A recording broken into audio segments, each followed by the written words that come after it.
Bom, já estou vendo a Diana com o entrevistado ao seu lado. A gente quer saber tudo hoje sobre vaidade masculina. Boa tarde, Diana. Vou acompanhar. Boa tarde, Diana. Oh, boa tarde, Cláudio. O assunto hoje é para ti, Cláudio. Exatamente.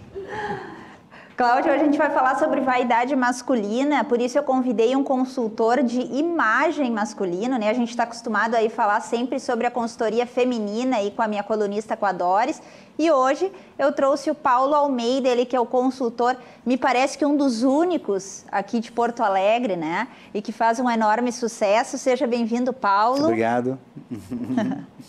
Paulo, para começar aí na medida de hoje, eu gostaria que tu falasse um pouquinho como é que é feita essa consultoria masculina e qual seria o diferencial da consultoria feminina? Porque tu me comentava anteriormente que é bem diferente daquele conceito da consultoria feminina, né? Bom, em primeiro lugar, prazer, eu sou Paulo Almeida, sou casado e tenho 2 filhos e eu sempre foco na parte da consultoria masculina, embora eu tenho uma mentora, a minha mentora aqui é de Caxias do Sul, Cris Carvalho, uma pessoa fantástica que me deu todo um apoio e eu fiz um trabalho com ela focado em cima, obviamente, na parte masculina. Então eu tive que adaptar os meios, porque eu percebi que para a linha masculina, da forma como eu estava trabalhando, o foco de consultoria ficava a dever em alguns detalhes. Então eu tive que readaptar, né? E partindo desse princípio, então eu comecei a desenvolver toda uma técnica de que o homem quer ser tratado diferente, né? E aí foi que eu comecei a entender o perfil masculino para poder adaptar os meios, né? Os momentos, o que eles queriam. Uma das funções principais que eu atuo ela parte do princípio seguinte: eu trabalho em cima do biotipo da pessoa e enfatizo a parte do desenvolvimento dela na parte corporativa, quais são as ações sociais que ela tem e também eu posiciono ela dentro desse mercado. E, Paulo, uma coisa que me chama a atenção, que esses dias tu me falava, é que é diferente daquela questão, por exemplo, que sempre a minha colunista fala aqui, que é a consultoria feminina, no caso, tem aquela questão da colorimetria, né? Sim. Vocês não têm isso, né? Como é que tu faz isso no teu dia a dia, tua rotina, aí, quando tu atende esse público masculino? Bom, eu trabalhei em algumas, 2 empresas multinacionais, sendo que a última que eu atuei, nós trabalhávamos direto com visagismo, né? E também a parte de colorimetria. Então, a gente fazia uma análise do teste da pele da pessoa e introduzia, obviamente, o tipo de coloração que ia ser adaptada, né? Para poder efetuar em cima do cliente.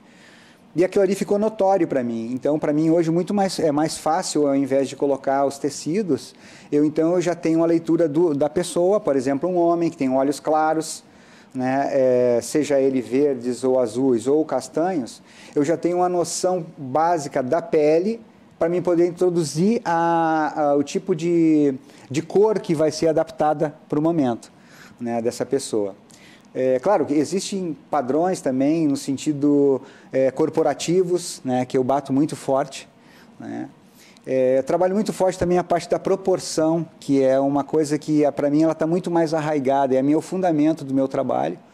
A proporção é ela que vai dar o trabalho do estereótipo da pessoa, isto é, a pessoa é alta, a pessoa é baixa, a pessoa ela é um pouco mais obesa, a pessoa ela tem hoje uns traços nos olhos, vamos supor uma pessoa do Oriente, uma pessoa de pele escura. Quais são os tipos de tons de cores que tu pode adaptar e também o biotipo de roupa que tu vai poder adaptar. Então, a grande sacada que eu comecei a entender é tu olhar para a pessoa e tu ver o seguinte, ó, não adianta colocar uma roupa bonitinha, da moda, né, que não vai fechar no momento para ela. Então, eu preciso fazer uma readaptação. Aquela questão da tendência, né, que a gente fala muito aqui, né, Paulo? Isto. Eu enfatizo não a moda, eu enfatizo todo um estereótipo de conceito do vestuário. Esse é o grande diferencial, porque o conceito do vestuário ele é atemporal, ele vai se prolongar, né? Ele consegue dar a sustentabilidade para a pessoa, né? Onde ela vai estar, seja ela no corporativo ou de repente num evento, em alguma coisa parecida. Então, eu procuro sempre trabalhar isso. Encontro dificuldades no sentido de que alguns homens são resistentes para algumas cores, porque eu sei que eles podem utilizar, mas é uma coisa muito bairrista. No Sul existe esse lado bairrista. Mas eu vim para quebrar esses paradigmas, né? Eu vim para mostrar para o público masculino que o homem hoje ele pode ser um pouco mais ousado, ele pode ser um pouco mais, enfim, tomar uma frente de um perfil mais estilizado. Se for avaliar hoje um perfil que existe na Europa, os homens de 70, 60 anos lá, eles usam roupas completamente estilizadas, que hoje a recém está começando a chegar, como, por exemplo, um sapato sem meia. Isso aí já se usava há quanto tempo, né? Na década de 60, né? Já se usava isso, né? E esse mundo da moda aí, tu comentava essa questão da ousadia, tem ainda pela parte aí dos homens esse medo de ousar. Ele é um mundo polêmico, o mundo da moda masculina? Muito. Aliás, quando eu entro em alguns determinados locais, as pessoas, inclusive, brincam comigo. Pô, mas que roupa é essa? O que tu está utilizando? Isso, olha, eu faço meu marketing pessoal, entende? Mas eu percebo que muitos querem utilizar, mas têm, obviamente, medo de utilizar a roupa que está sendo usada. Eu estou usando, né? Então, eu, de uma forma categórica e cuidadosa, eu sempre procuro colocar o seguinte, ó, vamos analisar o teu biotipo para adaptar aquilo que realmente tu queira fazer. Aí, acontece, né? Eu estou entrando agora no meio aí futebolístico. Mais adiante a gente vai poder entrar um pouco mais a fundo. Vou mostrar um outro estereótipo de jogadores de futebol que está entrando no mercado. O corporativo, no sentido de que os homens estão usando cores mais sérias para poder transformar a própria empresa ou a marca em uma empresa mais séria, mas ele também pode dar uma pitadinha para criar também o diferencial dentro do mercado. Então, tem bastante detalhezinhos que tu pode enfatizar para os homens, né? Inclusive, tu mesmo, né, Paulo, tá inovando aí hoje com uma calça xadrez aí, né, bem bonita, bem diferente, né? Sim. Tem que ter um estilo, uma personalidade para usar, né? Eu sempre bato numa tecla. Não use aquilo que tu vai ficar com vergonha. Tu tem que ter a personalidade para utilizar. Esses tempos eu vi um pessoal fazendo pinturas de artes nos quadros e eu fiz uma pergunta para eles, né? O que inspira eles, né? Para poder pintar um quadro? Ou, de repente, na época que nós íamos ainda nos teatros e tudo mais. E qual é a inspiração de cada um, né? Qual é a inspiração hoje de um jogador de futebol? Qual a inspiração hoje numa área comercial? Qual a inspiração hoje numa rede de telecomunicação? A inspiração é ela que vai fazer a diferença. E a personalização de cada um é que vai dar o seu toque na frase. É como uma poesia sendo dita, vamos dizer assim, né? Paulo, e essa moda masculina aí no sul do Brasil? O que mudou? A gente sabe que muita coisa mudou na moda agora com o passar dos meses, com essa função toda da pandemia. Tem aquela coisa, por exemplo, no mundo feminino do conf, né? As pessoas estão aderindo aí àquela roupa mais, assim, digamos, básica, né? Uhum. Como é que está o estilo do homem? Antes de falar isso, eu queria também te dizer que o homem, para começar a trabalhar em cima do visual do homem, nós temos que ter o vocabulário para o homem focado em cima daquilo que eles vão entender. Se eu entrar no lado fashionista, eles não vão entender. Então, eu procuro sempre ter a base da informação, fazendo a leitura do cliente para mim poder adaptar para eles o que eles precisam. E a questão do Brasil, o Brasil ele a partir de São Paulo para cima, ele é extremamente tropical, né? Ele é muito diferenciado de Curitiba para cá. Então, os homens de Curitiba para cá, para o Rio Grande do Sul, os homens são, no sentido, eles buscam mais, eles rebuscam mais uma linha mais finesse. Por quê? Porque eles precisam por uma questão de temperatura, pelo clima. Não significa que em São Paulo não exista isso, ou Rio de Janeiro não exista. Mas por ser um clima tropical lá, mais quente, então o lado despojado lá é mais tranquilo. Dificilmente tu vai ver hoje um cara no meio de uma semana ou de repente tomando um cafezinho em São Paulo, num calor cheio, né, de roupa. Ou de repente muito estilizado, essas coisas assim. Mas eles percebem que, eu sei, porque quando eu ia a São Paulo, eu vou a São Paulo às vezes, eles percebem, eles sabem que nós somos gaúchos, pela própria forma de nós nos portarmos. Claro, isso aí não é uma regra também, né? Vamos deixar claro, né?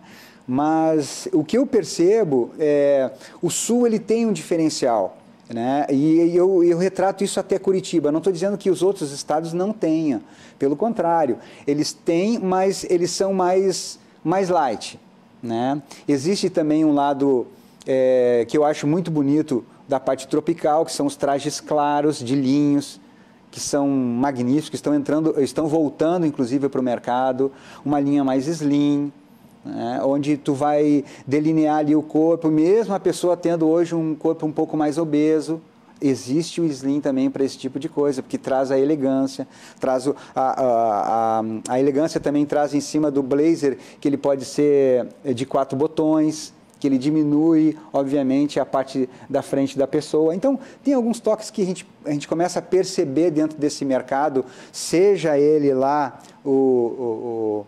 de outros estados do Brasil, quanto do Sul. Tem uns lados pitorescos do Sul, né? Mas ele, no sentido de vaidade, eu posso dizer com certeza, é a mesma. É a mesma, tá? Pois eu ia justamente te perguntar, o homem gaúcho, ele é mais vaidoso, então tu acredita que seja a mesma coisa? Eu acho que ele é mais escondido, entende? Ele é mais escondido e ele é muito comedido também. E quando aparece alguém que se destaca... Quando ele se destaca, há um choque muitas vezes no momento onde ele está. Mas a vontade dele querer se mostrar, com certeza existe. Porque quando eu estou prestando a consultoria, eu vejo que é um problema mais de personalidade do que a própria vontade de colocar, entende? Então aí entra a parte da consultoria. Então tu começa a trabalhar a personalidade dele e vê um ponto de fraqueza, desaparece o ponto de fraqueza e fortalece o ponto de vontade. E aí entra as atitudes. Bom, agora tu tem que tomar atitude, vai ter que fazer isso.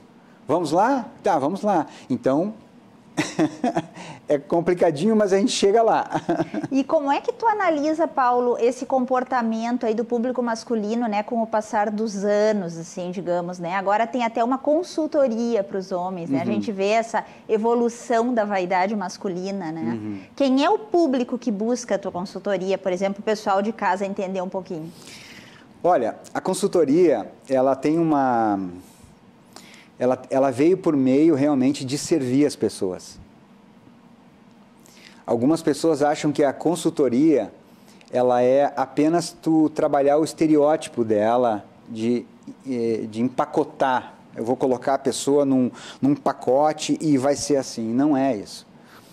A minha forma de eu trabalhar, eu procuro entender para mim poder atender. Mesmo quando ele tem dificuldades de poder me atender, eu faço essa pessoa me entender, porque assim ela começa a entender como é que ela vai se projetar dentro do próprio mercado. Então são detalhes importantes que a gente trabalha. O homem, ele além de vaidoso, ele quer sim se mostrar.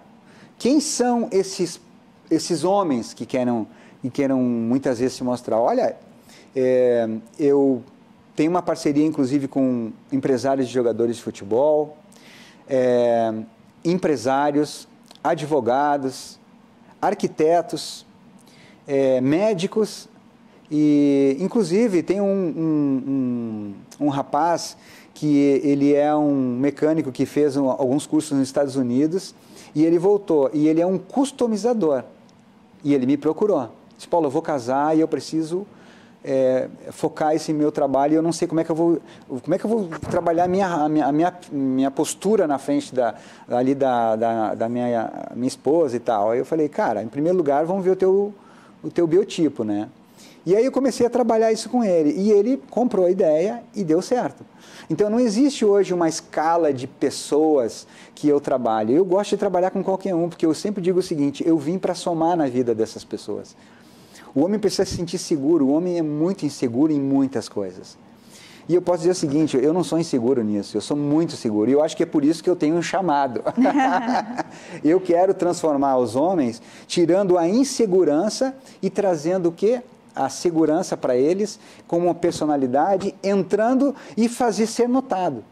E eu sempre digo para eles, se eu vim nessa terra para mim fazer sombra, tem alguma coisa errada.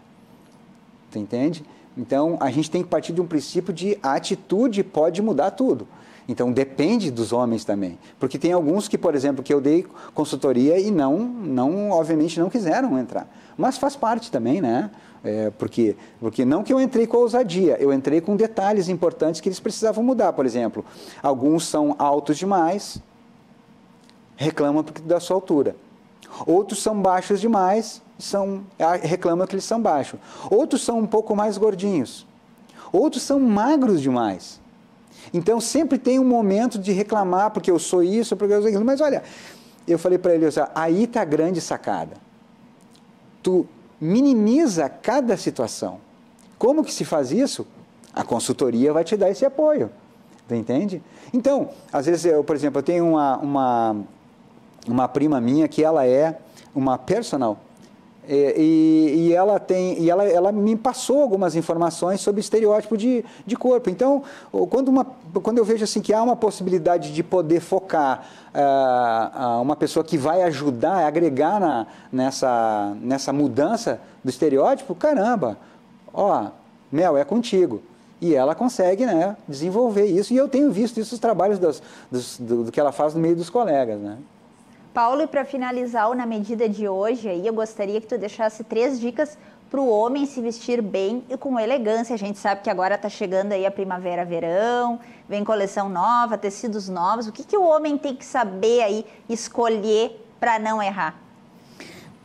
Eu sempre gosto de dizer que eu não sou um cara que defino a moda por uma tendência do momento. Eu sempre bato em cima da questão do conceito do vestuário, que trata da seguinte forma. Se eu estou entrando para o verão, eu vou utilizar temas leves. Vou utilizar tecidos leves. Se eu estou no inverno, ou melhor, ao contrário, vão ser mais pesados. Mas o verão agora, ele vai tratar de tecidos leves, e as cores, elas não vão ser cores leves, elas vão ser cores bem vivas, vibrantes, e elas vão trazer um estereótipo diferente que já foi feito uma releitura de alguns anos atrás. Então, está voltando isso. Aqueles homens que são ousados, com certeza vão buscar essas cores mais vivas, né? Agora, os tons pastéis nunca vão perder a sua essência na elegância do homem. Isso aí eu posso bater forte nessa tecla. Paulo, muito obrigada pela tua participação aqui no Na Medida de hoje. Espero que tu volte outras vezes aí para tirar todas as dúvidas desse público masculino. Ótimo, eu agradeço. Quero estar aqui mais seguido para quebrar esses paradigmas dos homens aí gaúchos e poder agregar para todo mundo também. Tá bom? E a gente fica por aqui. Eu volto na quinta-feira ainda falando sobre moda, mas dessa vez sobre a moda feminina, né? E também relacionando aí a questão do impacto facial com a imagem e o sorriso. Então não perca, esse tema vai ser com a Doris Antunes e com uma dentista aí que vai tirar todas as dúvidas para você. Agora você fica com o Portal RDC, com a Carol Aguaidas e o Cláudio Andrade. Até lá!